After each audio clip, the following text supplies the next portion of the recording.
Hello everyone, this is political science net achievers YouTube channel. आज हम एक नया वीडियो लेकर आए हैं जिसमें शेड्यूल्स ऑफ इंडियन कॉन्स्टिट्यूशन से रिलेटेड हम कुछ इंपॉर्टेंट क्वेश्चंस आपके बीच लेकर आए हैं जो कि आपके एग्ज़ाम के पर्पस से बहुत ही ज़्यादा इंपॉर्टेंट क्वेश्चन है।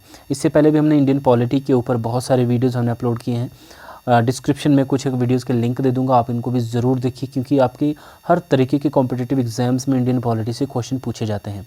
नेट सेट आप टीजीटी पीजीटी की तैयारी कर रहे हो या कॉलेज कैडर की तैयारी कर रहे हो, उन सब में इंडियन पॉलिटी से बहुत सारे इंपॉर्टेंट क्वेश्चन पूछे जाते हैं। ठीक है, अगर आप मेरे चैनल पर नए हो, मेरे चैनल को सब्सक्राइब ज़रूर कर दीजिए, बेल आइकन को भी प्रेस कर दीजिए ताकि अपकमिंग जितने भी मैं वीडियोज़ अपलोड करूँ उन सब की नोटिफिकेशन आपको सबसे पहले पहुँचे। ठीक है, तो जो फर्स्ट क्वेश्चन है आज के इस वीडियो का that is about anti defection law.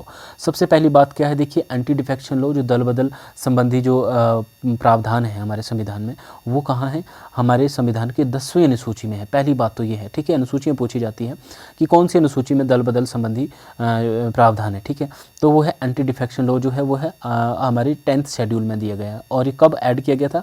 ये 52nd अमेंडमेंट एक्ट 1985 में ऐड किया गया था। ठीक है, ईयर पूछा जा सकता है, अमेंडमेंट एक्ट पूछा जा सकता है कि किस अमेंडमेंट एक्ट के दौरान जो ये प्रावधान ऐड किया गया है भारतीय संविधान में। ठीक है, और मेन बात ये कि एंटी डिफेक्शन है क्या? वैसे देखिए, anti defection law relating with the provision of disqualification. ठीक है, डिसक्वालिफिकेशन किसकी? Of member of parliaments. ठीक है, एमपीज़ हो गए, आपके स्टेट लेजिस्लेचर के मेंबर हो गए, उनको जो है डिफेक्शन के आधार पर, उनको दल बदल के आधार पर उनको जो है चुनावों के लिए अयोग्य ठहराया जा सकता है। तो ये प्रावधान कब ऐड किए गए हमारे संविधान में? 52nd अमेंडमेंट एक्ट हुआ था 1985 में, 10वीं अनुसूची में इसको जो है ऐड किया गया। तो बहुत इंपॉर्टेंट क्वेश्चन है, डायरेक्ट आपको ये याद हो सकता है। ठीक है, नेक्स्ट जो क्वेश्चन है that is about 9th schedule. ठीक है, तो देखिए ये कब जोड़ी गई थी? तो देखिए इसका जो विषय that is abolition of zamindari system. ठीक है, एबॉलिशन ऑफ जमींदारी सिस्टम ये 9वीं अनुसूची का विषय है। और 9वीं अनुसूची को जो फर्स्ट अमेंडमेंट एक्ट 1951 के द्वारा जोड़ा गया था। ये आपको पता ही है कि जब ओरिजिनल जो हमारा कॉन्स्टिट्यूशन जब बना था, हमारे संविधान में 8 अनुसूचियाँ थी। ठीक है, और जो फर्स्ट अमेंडमेंट एक्ट कब हुआ था? 1951, उसके द्वारा जो है 9वीं अनुसूची जोड़ी गई है जिसमें एबॉलिशन ऑफ जमींदारी सिस्टम की बात की गई है। ठीक है, very important. Next important question देखते हैं, संविधान की 8वीं अनुसूची क्या है? तो देखिए ये भाषाओं से संबंधित है। ठीक है, इसमें लैंग्वेजेस की बात की गई है। इस अनुसूची में संविधान द्वारा 22 भाषाओं को मान्यता दी गई है। कितनी भाषाओं को मान्यता दी गई है?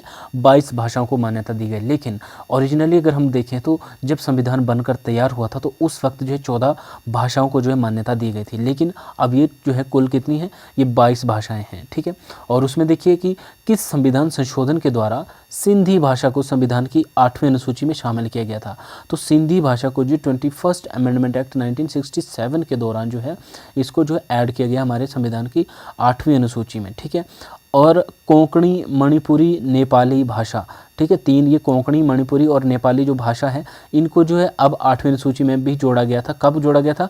71 या 71st अमेंडमेंट एक्ट 1992 में जो हुआ था उसके द्वारा जो है 3 भाषाओं को जोड़ा गया था। तो किसी भी तरीके से क्वेश्चन आपसे पूछा जा सकता है, या तो इन भाषाओं का सीधे अमेंडमेंट एक्ट पूछा जाएगा या तो इस अमेंडमेंट एक्ट के दौरान जो है किन किन भाषाओं को जो इसमें जोड़ा गया, ये आपको हर तरीके से क्वेश्चन याद रखना है। ठीक है, नेक्स्ट हम देखते हैं 92nd अमेंडमेंट एक्ट 2003 के द्वारा किन किन भाषाओं को संविधान की 8वीं अनुसूची में जोड़ा गया है? तो देखिए 3 भाषाएं और थी जो बाद में जोड़ी गई, जो 2003 में जोड़ी गई। 92nd अमेंडमेंट एक्ट हुआ था और इसमें जो बोडो, डोंगरी और मैथिली, ठीक है, बोडो, डोंगरी और मैथिली ये 3 भाषाएं जो है जोड़ी गई हैं। नेक्स्ट वन, किस संविधान संशोधन द्वारा ओडिया भाषा को रीनेम करके क्या किया गया? ओडिया किया गया था। ठीक है, तो ये 96th अमेंडमेंट एक्ट 2011 में हुआ था। इसके द्वारा जो है भाषा, जो ओडिया भाषा थी, इसको जो है उड़िया भाषा इसका रीनेम किया गया था। ठीक है, नेक्स्ट वेरी इंपॉर्टेंट क्वेश्चन है 7वीं अनुसूची के बारे में। देखिए 7th जो शेड्यूल है वो है आपका डिवीजन ऑफ पावर से रिलेटेड है। ठीक है, जो शक्तियों का विभाजन है, आपको पता है कि 3 तरह की लिस्ट हैं आपके पास, 3 सूचियां हैं। एक संघ सूची है, राज्य सूची है और आपके पास समवर्ती सूची है। ठीक है, जिसको इंग्लिश में union list, state list and concurrent list कहते हैं। तो देखिए जो 7वीं अनुसूची है ये केंद्र व राज्यों में शक्तियों के विभाजन से संबंधित है, जिसमें यूनियन लिस्ट में कितने विषय हैं? ओरिजिनली इसमें 100 विषय है, लेकिन प्रेजेंटली अगर हम इसमें देखें तो 97 इसमें सब्जेक्ट्स आते हैं। ठीक है, जिन पे सिर्फ यूनियन गवर्नमेंट ही लॉज बना सकती है। सेकंड वन आता है हमारे पास स्टेट लिस्ट। स्टेट लिस्ट में 66 सब्जेक्ट्स जो है ओरिजिनली है, लेकिन प्रेजेंटली इसमें 61 सब्जेक्ट्स हैं जिन पे जो है राज्य जो है कानून बना सकता है। और जो कंकरेंट लिस्ट है या समवर्ती सूची है, इसमें जो है 52 जो है इसमें ओरिजिनल विषय हैं, और जो प्रेजेंटली अगर इसमें बात करें तो 47 है जिन पे जो है राज्य और केंद्र दोनों को जो है कानून बना सकते हैं। और कॉन्करेंट लिस्ट का ऐसा कोई भी विषय जिस पर राज्य और केंद्र में मतभेद हो जाता है तो उसमें सिर्फ केंद्र सूची के अंतर्गत या केंद्र सरकार ही जो है कॉन्करेंट लिस्ट के किसी भी सब्जेक्ट पर कानून बना सकती है। ऐसा प्रावधान हमारे संविधान में किया गया है। ठीक है, नेक्स्ट इंपॉर्टेंट क्वेश्चन हम देखते हैं। छठी अनुसूची की बात करते हैं। देखिए हम जो है वो ऊपर से नीचे की तरफ चले, मतलब सबसे पहले हमने 10वीं अनुसूची की बात की, फिर 9वीं, फिर 8वीं, 7वीं और अब छठी अनुसूची की हम बात करें तो देखिए छठी अनुसूची में किन किन राज्यों के ट्राइबल एरियाज़ के लिए प्रोविजंस की बात की गई है। देखो सबसे पहले तो आपको ये यहाँ पे पता होगा कि छठी अनुसूची किससे रिलेटेड है। ठीक है, छठी अनुसूची जो है वो 6 शेड्यूल जो है वो ट्राइबल एरियाज़ के लिए प्रोविज़न से रिलेटेड है। और किस किस राज्य के ट्राइबल एरियाज़, देखिए इसमें 4 राज्य आते हैं हमारे पास, असम, मिजोरम, त्रिपुरा और मेघालय। ये 4 जो है ट्राइबल एरियाज़ हैं जहाँ पे ये 4 स्टेट्स हैं जहाँ के ट्राइबल एरियाज़ के लिए जो है छठी अनुसूची में प्रावधान करने की बात की गई है। ठीक है, फिर आते हैं हम 5th शेड्यूल पे। 5वीं अनुसूची क्या है, तो देखिए इसमें भी provision for the administration of tribal areas, जो भी आपके अनुसूचित जो क्षेत्र हैं, ठीक है, ट्राइबल एरियाज़ हैं, वहाँ के लिए जो है प्रशासन की बात की गई। कौन सी अनुसूची में, अनुसूची 5 में बात की गई है। ठीक है, और किस अनुसूची में राज्यसभा के लिए राज्यों व केंद्र शासित प्रदेशों के लिए सीट्स के आवंटन का प्रावधान है। तो देखिए ये क्वेश्चन 2 तरीके से पूछा जा सकता है कि अनुसूची 4 में क्या प्रावधान है, और दूसरा सीधा प्रावधान पूछा गया और ये पूछा गया कि ये कौन सी अनुसूची में। ठीक है, तो अनुसूची 4 में क्या है कि अनुसूची 4 में राज्यसभा के लिए राज्यों और केंद्र शासित प्रदेशों के लिए सीट्स का आवंटन किया गया कि किस राज्य या किस केंद्र शासित प्रदेश से राज्यसभा के लिए कितने मेंबर आएंगे। ठीक है, तो ये प्रावधान किस अनुसूची में है, अनुसूची 4 में। नेक्स्ट हम इंपॉर्टेंट क्वेश्चन देखते हैं। जो 3rd शेड्यूल है, तीसरी अनुसूची में किस किस के शपथ ग्रहण और प्रतिज्ञान का प्रावधान है। सबसे पहले तो यहाँ पे ये क्लियर हो रहा कि तीसरी अनुसूची किससे संबंधित है, ये शपथ ग्रहण और प्रतिज्ञान के प्रावधान से संबंधित है ये अनुसूची। ठीक है, अब देखिए इसमें किस किस की शपथ की बात इसमें की जाती है। तो सबसे पहले यूनियन मिनिस्टर्स, ठीक है, यूनियन मिनिस्टर्स की बात की जाती है, उनकी शपथ और उनके प्रतिज्ञान का प्रावधान है इसमें। और candidate for election of parliament के इलेक्शन के लिए जो भी कैंडिडेट होंगे उनके शपथ ग्रहण और प्रतिज्ञान, मेंबर ऑफ पार्लियामेंट, ठीक है, उन जो एमपीज़ होंगे, और जजेस of the supreme court and high court. ठीक है, नेक्स्ट वन आता है state minister, member of the state legislature, candidate for election of state legislature. मतलब देखिए आप यूनियन में चलिए, स्टेट में चलिए। ठीक है, यूनियन में भी कैंडिडेट जो पार्लियामेंट के लिए जो कैंडिडेट होंगे, और स्टेट में भी जो लेजिस्लेचर के लिए जो मेंबर होंगे और जो कैंडिडेट होंगे। ठीक है, इसके उपरांत आप जस्टिस को ले लीजिए, आपका सुप्रीम कोर्ट और हाई कोर्ट दोनों के आगे। ठीक है, तो इन सब लोगों की शपथ और प्रतिज्ञान का प्रावधान कहाँ पे है, तीसरी अनुसूची में। और ये क्वेश्चन इस तरीके से भी पूछा जा सकता है कि तीसरी अनुसूची में किस किस की शपथ और प्रतिज्ञान का प्रावधान किया गया। ठीक है, तो आपने ये याद रखना है। ठीक है, नेक्स्ट इंपॉर्टेंट क्वेश्चन देखते हैं।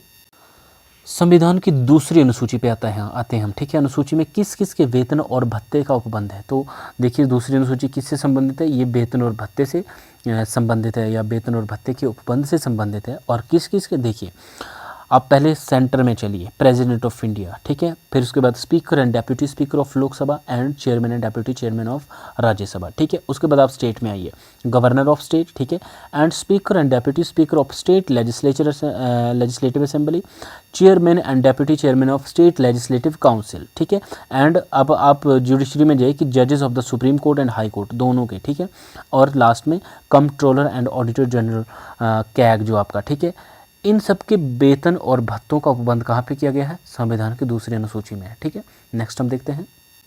आज के इस वीडियो का लास्ट क्वेश्चन है, बट नॉट लीस्ट, संविधान की प्रथम अनुसूची में क्या है। ठीक है, प्रथम अनुसूची में क्या उपबंध है। तो देखिए इसमें राज्य एवं संघ राज्य क्षेत्र का वर्णन है। ठीक है, जो पहली अनुसूची है उसमें क्या है, name of the state and their territorial extent and name of the union territories and their extent. तो इस तरह से ये सारी अनुसूचियाँ जो है 10 अनुसूचियाँ जो है 12 अनुसूचियाँ, इन सब से रिलेटेड बहुत इंपॉर्टेंट सारे क्वेश्चन हमारे किसी भी कॉम्पिटिटिव एग्ज़ाम्स में पूछे जाने की पूरी संभावनाएं रहती है।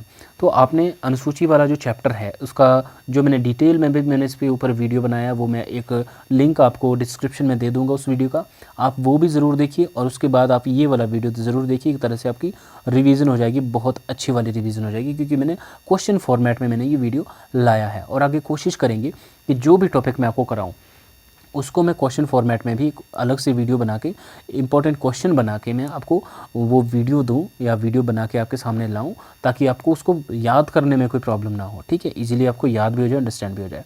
तो आज के इस वीडियो में इतना ही। वीडियो कैसा लगा आपने मुझे कमेंट करके बताना है, और जो भी आपकी क्वेरीज़ है मुझे कमेंट करके ज़रूर बताएं। अगर आप मेरे चैनल पर नए हो, मेरे चैनल को सब्सक्राइब ज़रूर कीजिए, कमेंट ज़रूर कीजिए, वीडियो को लाइक शेयर कीजिए और मेरे चैनल को सब्सक्राइब कीजिए, बेल आइकन दबाइए, और ताकि आपको अपकमिंग वीडियोज़ की नोटिफिकेशन आपको मिलती रहे। ठीक है, तो मिलते हैं नेक्स्ट वीडियो में, तब तक जय हिंद।